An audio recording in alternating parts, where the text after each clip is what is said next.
How many cups of water should you drink a day? Hi, this is Dr. P, and I'm coming to you from the beautiful Skaneateles Lake, which is the largest unfiltered water supply for a city in the United States. It supplies the city of Syracuse, and it doesn't need to be filtered, and it doesn't need to be chlorinated. So it's an amazing resource that we have that's beautiful. But how many cups of this water do you need to drink a day, and how does that help if you're going to get a PRP injection or something like that?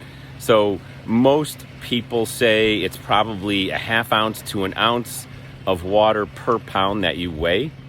So that can be 75 to 150 ounces of water, like 10 to 15 cups of water in general, okay? Depends on if it's a hot day like today, you're sweating, etc. But in general, that's kind of what it is. So how does that help if you're going to do PRP? Well, first of all, being hydrated makes it easy to draw the blood where the platelets are in.